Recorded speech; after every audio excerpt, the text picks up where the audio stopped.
Hi there, I'm Miss Eden, and in this recipe we're going to learn how to make a delicious pasta bake with a rainbow of veggies and how to make a simple white sauce. So let's get ready for practical or mise en place. We need to wash our hands, put our apron on, put our hair up, ready half a bowl of hot soapy water, sanitize our surfaces. We also need to preheat our oven at 200 degrees Celsius or gas mark 5 to 6. And let's go through the ingredients now. To start with, we will need 200 grams of dry pasta, 25 grams of plain flour, 25 grams of butter or margarine, 300 millilitres of milk and 100 grams of cheese. Next, we want to pick at least 2 vegetables from the following. You could do as many as you like and really try and get a variety of different colour and flavours in there. Pick something that you already enjoy, or maybe try something new. You could choose from leeks, mushrooms, courgettes, sweet corn or peas. They could be tinned or frozen, and peppers as well. But of course you could pick really any vegetables that you have available in your fridge, and perhaps you might want to garnish with some tomatoes, like some baby tomatoes or even some sun-dried tomatoes. The first thing we need to do is obviously put our pasta on to boil. So I have whole wheat pasta here, which I can strongly recommend. Brown pasta has a lot more fibre than white pasta does, so if you can use it, please do. I'm going to pop my pasta into my deep saucepan. I have my kettle of hot water here. If you need to start with cold water, then you can, obviously, just take a little bit longer. Lots of water in there. And now I'm going to pop it on. So mine's electric and it goes all the way up to a 9. So I want it on a high heat to begin with, so I think I'll start on an 8, and we'll need to turn the temperature down as it starts to simmer. I would also recommend that you put a lid on because it reduces the amount of energy needed, because otherwise all the heat escapes. So my pasta takes 15 to 20 minutes to cook because it's brown pasta, which takes ever so slightly longer, but you need to follow the instructions on your packet. And please make sure, of course, that the handle is off to one side, not over another hob. So let's start with our peppers first of all. First thing to do, of course, is to wash it. If we eat the skin of anything, fruits and vegetables, we want to make sure we're washing them very thoroughly. So I've washed mine, and now I'm ready to prepare it. So I'm just going to do about half of this pepper, so half of the red and half of the green, so I'm eating the rainbow. I'm going to use the claw, keeping my fingers very clear, my nails underneath, and what I'm going to do is I'm going to cut facing outwards, and I'm going to follow the shape, follow the curve of my pepper. And by doing so, actually avoids cutting into pretty much all of the seeds right here, which avoids a lot of messy cleanup all over my board. So again, turn it around, cut all the way down, and I want to make sure I'm using the bottom. Just because it looks a little messy doesn't mean it's not perfectly edible, and then this can go in my bits bowl like so. So from here, we tend to have our food facing upwards like so, that we can cut into it, but of course peppers are rounded and they're very slippery. There's a good chance that our knife is going to slip and we're going to cut our fingers. So what I always recommend is to actually, with peppers, turn it round. The flesh here is very grippy, so it'll hold on to your knife. So I'm going to come in with my claw technique, and then what I'm going to do is cut little strips, moving my fingers along like so.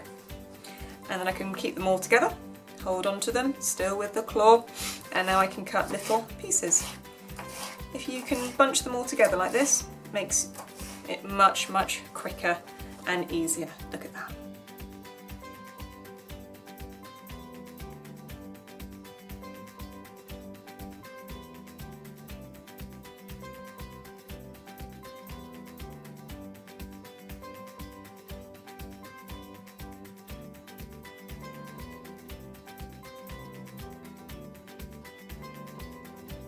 For my courgette, of course, I want to go and wash it first of all. Now, this is a particularly large courgette, so I'm actually just going to do half.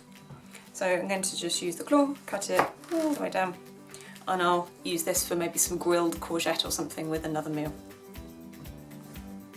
Now I'm going to take off the end. Don't take off too much, because we don't want to waste our food. There we go.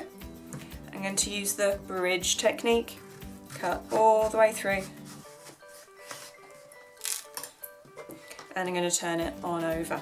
Now I want similar size pieces to my peppers, so I want to have a nice small little pieces. So bridge technique, cutting all the way through, cutting it in half, and I'm going to use the claw and cut it along, like so, and the claw, cutting along, and now I can cut some little rounds.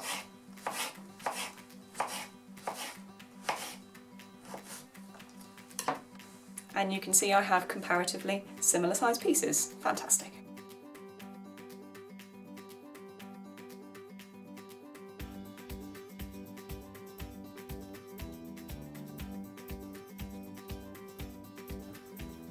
Now let's have a go at the mushroom. Now this is obviously a very large mushroom. This would probably be considered 2 portions realistically. So you might have 2 of these. You might have half a punnet of small little button mushrooms, whatever you have access to. Now with this we need to make sure that we are removing any soil that's on our mushrooms, because mushrooms grow very close down to the ground. They tend to get bits of soil on them, which is absolutely fine, but we just want to make sure we're not introducing it into our food and avoid cross-contamination. There are 2 ways that you can do this. You could simply go and wash it, making sure to rub the area with your thumb until all the soil is gone, or you can peel it by just taking your thumbnail underneath and just peeling it free like so. This is very satisfying, but obviously this takes a fair bit longer, plus we're obviously having slightly less of our food to eat. Washing is much quicker, but then it turns mushrooms from quite a dry food into obviously a little bit soggy. So it really is personal preference and depends on your time as well. There we go. So that is now beautifully clean. If your stalk is sunk right inside, you could remove it. If it's exposed, you just want to cut off just the end, which is a bit leathery and not very appetising. So in this case I'm going to take the centre bit out because it's very short. Don't really want to have those leathery parts in there. And now I'm ready to prepare it. So bridge and claw every time.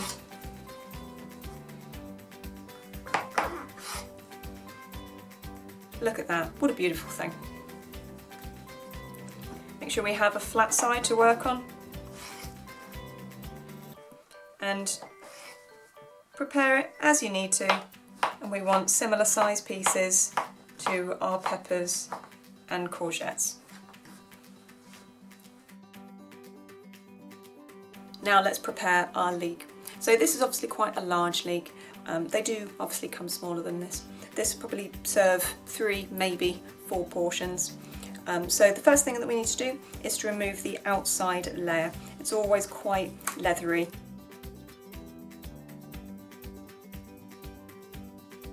And now we want to remove the soil from the outside, so we're going to go and give it a wash under the tap with our thumbs nice and thoroughly. Okay, next we want to cut off some of the ends. This one's obviously already been mostly done, but just take off the leathery ends. Pop that in my bits bowl.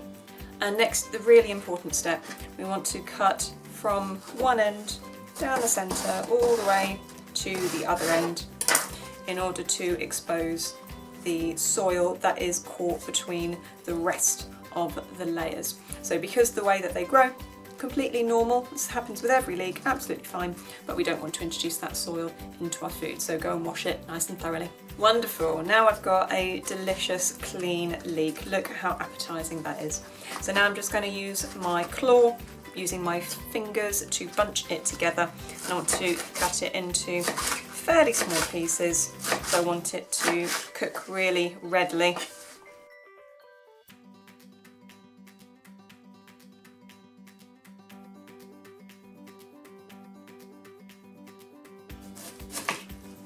And now the end can go in my bits bowl.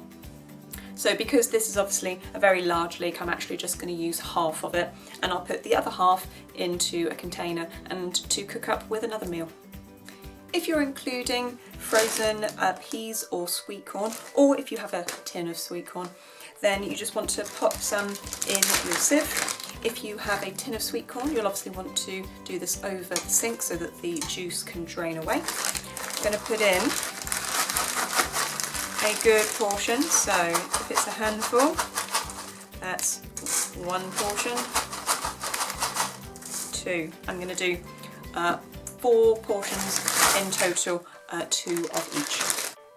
And now with my frozen sweet corn and peas, I'm going to take it over to the sink and just run it under some hot water, allowing the water to drain through, just to defrost it, and I can just leave this on the side until I'm ready to add it to my pasta bake.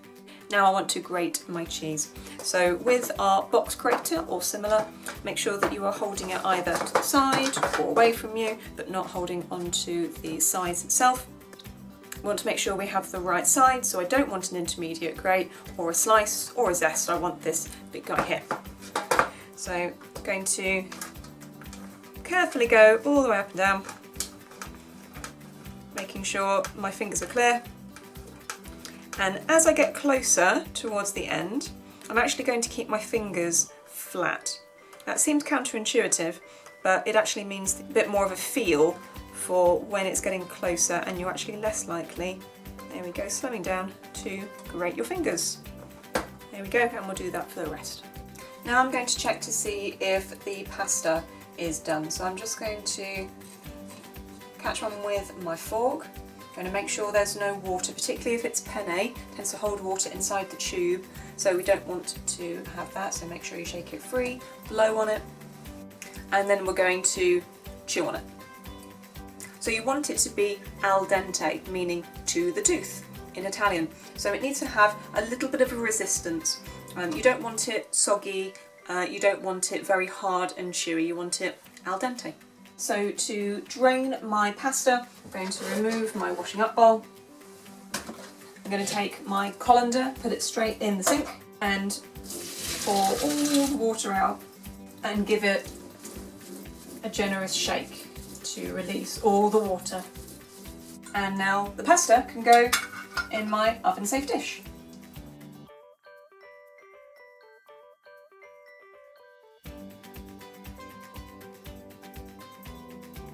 I'm going to add a good pinch of salt and a crack of black pepper while they're cooking as well. Stir them up to coat them and get them cooking. I'm going to cook these for 5, maybe 10 minutes. My vegetables have cooked down, it's taken just over 5 minutes. And now I'm going to add them to my pasta.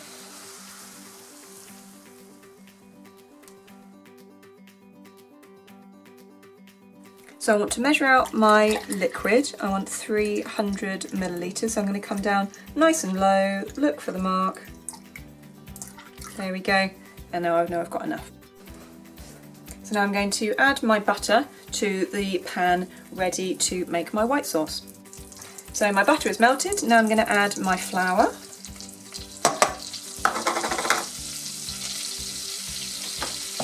And I want to cook that flour.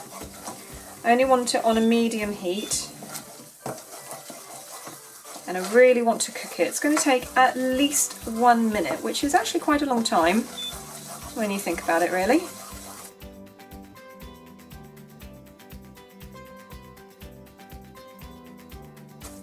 So it's been about a minute and I've been stirring it constantly, really scraping the bottom to make sure that it's not going to stick or burn. Now I want to start adding the milk. Only about 1/3 at a time, not all at once. And you'll see, like magic, it starts to thicken up. So I want to cook each instance really well. Now add another third.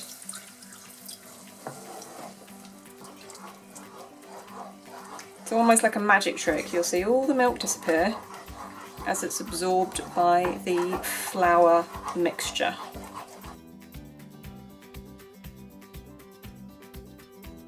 Now you'll know when you're doing this right because it will come together like this. If you haven't cooked your flour for long enough, if you didn't cook it for at least a minute, it won't look like this and it will be very, very thin.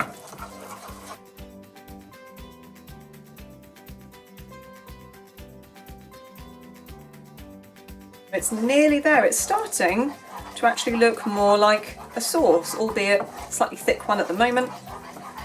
Just going to cook the rest of this off and add my last bit of milk.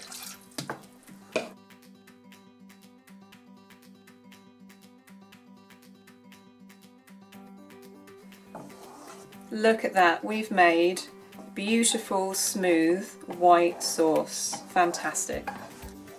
So I'm going to turn the heat off and I'm going to add a little bit of nutmeg. Now this is quite special. So nutmeg really brings out the flavour of a white sauce. But if you don't have any nutmeg, you could use a little pinch of allspice or even a tiny bit of cinnamon. You may also want to add a teaspoon of Dijon mustard. I actually have mustard powder here, which is quite concentrated, so I'm going to pop that in there and stir it all in. So with the heat still off, I'm going to add about half of my grated cheese. Just the warmth from the white sauce will help melt that down and it's going to give a lovely cheesy flavour. Now here comes the fun part, we're ready to assemble. So my pasta, my cooked veg and my peas and sweet corn are all in this container. So I'm going to pour my white sauce over the top. Make sure that you are scraping the sides. More food and less washing up, that's what we want. And now I'm going to combine them all together, just very, very carefully, stirring them, turning it over, so everything's combined and mixed together.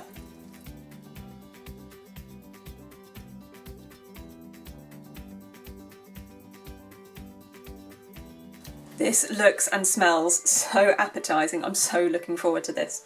The last thing we can do, of course, is just give it a good sprinkle of cheese over the top to give it a crispy, cheesy finish.